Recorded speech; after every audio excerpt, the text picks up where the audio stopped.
Gittin d'Aflamet Dalet. Les noms dans le get. C'est le titre du sujet qu'on va parler aujourd'hui. Des halakhot très compliqués et très grands, très vastes, beaucoup d'exemples, énormément de détails. Euh, en fait, j'ai récolté quelques halakhot que j'ai retrouvés dans le Shulchan Aruch. Parce que Ben Haezer, c'est Malkouf Kaftet. Bien sûr, on ne peut pas donner tous les détails, même pas une partie des détails. Mais quand même, survoler un petit peu la halakhot, recevoir quelques notions à propos des noms. Déjà, on peut retrouver dans les poskim des listes entières de noms, comment écrire ce nom, etc. Dans le Shulchan Aruch, déjà, il donne pas mal d'exemples à propos des noms. Et en fait, c'est un sujet qui est très très important et très grave. Parce que si un get, il n'y a pas écrit les noms correctement, il n'y a pas écrit de nom du tout, ou bien que les noms ne sont pas écrits correctement, le get peut devenir complètement pastoul. Et donc, bien sûr, c'est très grave. La femme, elle est encore mariée. Les enfants seront de mamzerim, etc.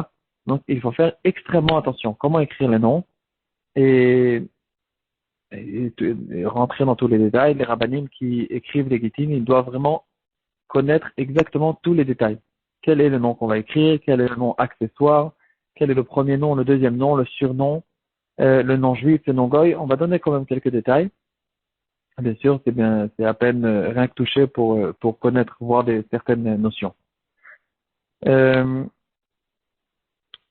le Shulchan Aruch déjà lui-même, il ramène à propos, par exemple, de certains noms. Par exemple, Gershom ou Gershon. Il dit, si quelqu'un il a écrit Gershon au lieu de Gershom ou le contraire, c'est Meakev. Le get, il est complètement pasoul. Dernièrement, on a entendu ce nom beaucoup à cause de la ptira de Rav Gershon Mendelstein. Là-bas, c'était Gershon avec un nun.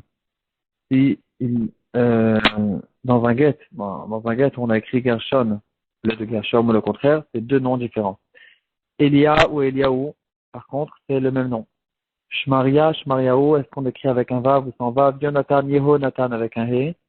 Alors là, ça dépend. Le Shulchan Aruch déjà nous dit, ici, c'est peut-être le même nom, mais en tout cas, ça dépend de comment il écrit. Si on n'a pas de détails sur ça, alors en général, c'est Yonatan sans he. Mais si il a l'habitude de signer Yonatan, Yehonatan, ou bien il monte à la Torah quand on va l'appeler Yehonatan, ici, on prend compte de cette chose-là. Et ici, en fait, on retrouve un chidouche. On prend compte de comment on le fait monter à la Torah. C'est quelque chose qui est fort. Et on se repère d'après cette chose-là. Chizkiyahu, Chizkiya, Hillel avec un Yud ou pas, Shabtai avec un Aleph ou pas. Un sujet intéressant, par exemple, à propos de Ben Sion. Dans tous les Gittim, il y a quatre noms. Il y a le nom de l'homme et le nom de son père, le nom de la femme et le nom de son père. Et ici, on peut se retrouver dans des problèmes bizarres. Par exemple, quelqu'un qui s'appelle Yoshua Ben Tion. Alors, Ben Tion peut être le nom du père, Yoshua Ben le fils de Tion, parce que Tion c'est un nom en soi, ou bien peut-être qu'il s'appelle Yoshua Ben Tion, et en fait c'est son propre nom. Qu'est-ce qu'on fait dans ce cas-là? Alors ici par exemple, on écrira avec un point. On écrira Yoshua point Ben point Tion, comme ça on reconnaît au fait que c'est le nom du père. Ou bien on écrit Ben Reb Tion. Euh, Donc, on essaie de faire remarquer dans le get qui est le fils, qui est le père. Euh, on reprend certaines indications que le Shulchan Aruch, que le Beit Yosef nous donne. On prend l'indication qu'il nous a dit en fonction de quelqu'un, comment il va monter à la Torah. Le Beit Yosef aussi, il en parle. Il ramène le cas d'une femme qui s'appelait Rivka et à cause qu'elle était malade, on lui a changé son nom en Hana. Ici, on voit quelque chose d'intéressant. Aujourd'hui, on a l'habitude de rajouter un nom. On ne change pas le nom. Peut-être qu'à l'époque, il y avait d'autres minagim. Il dit qu'elle était malade, ils lui ont changé le nom en Hana, mais les gens, comme ils ont pris l'habitude de l'appeler Rivka, ils continuaient à l'appeler Rivka. Maintenant qu'elle te divorce, qu'est-ce qu'on écrit? Est-ce qu'on écrit Rivka ou on écrit Hana? Il dit, le Beit Yosef, le nom de la personne, c'est en fonction de comment les gens ont l'habitude de l'appeler, et donc on appelle Rivka. Ce qui est différent chez les hommes, que chez les hommes, on a des indications qui sont beaucoup plus précises, dit le Beit Yosef, des indications beaucoup plus fortes. Par exemple, comment il va signer sa signature dans certains contrats, toutes sortes de choses, qu'à l'époque c'était surtout les hommes qui signaient les chèques, qui signaient les contrats. Comment ils signent sa signature et aussi l'indication qu'on vient de voir, comment il monte à la Torah. Le nom avec lequel il monte à la Torah, c'est une indication qui est très forte et qui nous précise exactement quel est son nom. Une histoire bizarre qui est arrivée il n'y a pas longtemps. Une femme qui est arrivée au Bedin pour se divorcer et le Bedin, il questionnait l'homme, comment il s'appelle exactement, quel est son nom, quel est son prénom, quel est son surnom. Et une des questions qu'il lui a demandé, c'est comment il monte à la Torah. Quand il monte à la Torah, quel est le nom qu'on lui donne quand il monte à la Torah. Quand on est passé au questionnaire chez la femme, et là la femme elle a surpris les Dahanim, elle a dit pourquoi vous ne me posez pas la question comment moi je monte à la Torah. On a dit quel rapport? Et de là à droite à gauche ils ont compris qu'en fait c'était des réformistes. Et donc la femme elle monte à la Torah avec un certain nom. Est-ce que un nom que la femme elle monte avec ce nom à la Torah, est-ce que c'est une indication pour le guet? Cette question a été levée chez Rav Raphaël Kanevski, et il a fait une comparaison d'un Tosfot qui se trouve dans notre suga à propos de quelqu'un qui était juif et il s'est converti au christianisme. Donc il a changé, naturellement, il a changé son nom, un nom que les curés lui ont donné. Et la question qui s'est posée, quand bien sûr il va plus tard divorcer sa femme, quel nom on lui donne? Est-ce qu'on son nouveau nom, son ancien nom, juif ou goy? Et Tosfot, il dit en nom de Rabbeinu Tam, Chat Shalom, de donner le nom qu'on lui a donné quand il s'est converti. On écrit son vrai nom, le nom juif. Ici aussi, dit Rav Chaim Kanevski, il y a une ressemblance avec cette halakha, c'est pas exactement la même chose. Ici, c'est moins grave. Une femme, d'après la halakha sec, elle peut pratiquement monter à la Torah, mais bien sûr que le minhag de partout, il est de ne pas le faire. Et de toute façon, les réformistes, ils ne le font pas parce qu'on peut le faire. Ils le font parce qu'ils font ce qu'ils veulent et parce qu'ils ont dévié complètement de la Torah. Et donc, une ressemblance avec ce Tosfot, on ne fait pas référence à des noms qui sont incorrects, qui ne sont pas conformes d'après la halakha et d'après le minhag de tout Israël depuis toujours. Et donc, on ne lui donne pas ce nom. Et de là, on en arrive à qu'est-ce qu'il en est des noms goy. Est-ce que tous les noms goy rentrent dans la catégorie des noms de Rabbeinu Tam qui dit que Chasve Shalom qu'on leur donne, ou bien non? Les noms goy, c'est bien sûr différent, c'est pas comme quelqu'un qui s'est converti et qui a reçu un nouveau nom par les curés. Et effectivement, le Pitrei Teshuvah, il fait cette différence. Il dit qu'au contraire, la majorité des Juifs qui habitent en dehors des Eretz Israël, ils ont des noms goïs. C'est quelque chose qu'on a déjà vu dans notre Masechet vers les Dapim, je sais pas, Yud Gimel, de Dalet là-bas. Il y avait cette chose-là que la Gemara déjà, elle fait cette remarque qu'il y a dans beaucoup d'endroits où la majorité des gens ont adapté des noms goïm.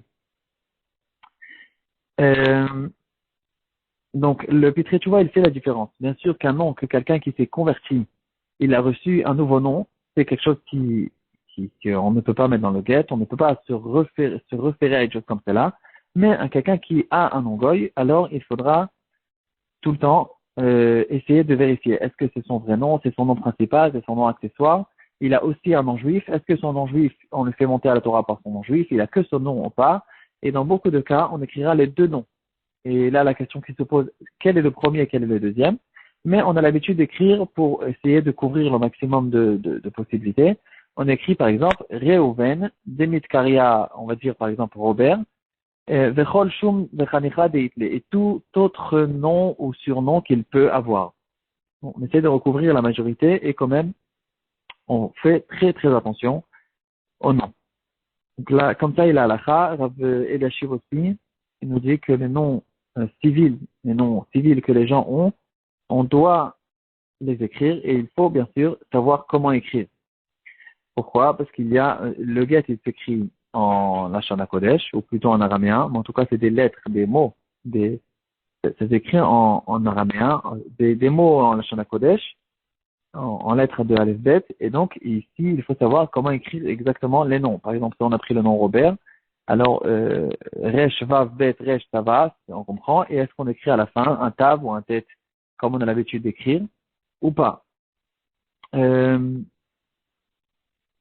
Et de là, les poskim, ils allongent, ils parlent énormément de comment écrire toutes sortes de noms qui sont entrés au courant des générations. Par exemple, des noms en arabe, des noms en yiddish, des noms en ladino. Des différences qu'il y a entre certains endroits. Il peut y avoir, par exemple, le même nom qui, dans un endroit, on l'appelle comme ça, dans un autre endroit, on l'appelle un peu différemment, et donc on va l'écrire un peu différemment. Il y a les noms doubles, par exemple, les noms avec la traduction. Comme, par exemple, le Shulchan Aruch, déjà lui-même, il ramène cet exemple. Yehuda, et beaucoup de gens qui s'appelaient Yehuda, ils s'appelaient aussi Lion. Et le Shulchan Aruch, il dit que, en fait, la source de cette chose-là, pourquoi Lion? Parce que Yehuda, c'était un lion.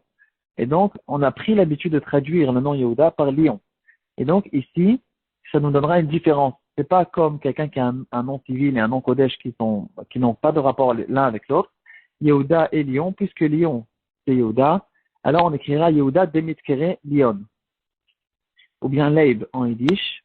Il y a les noms doubles aussi, comme Ariel Leib. En fait, c'est la traduction l'un de l'autre. Tova Gitel ou toutes sortes d'autres noms qui sont la traduction euh, le nom en Lashon Kodesh et puis après le nom en Yiddish.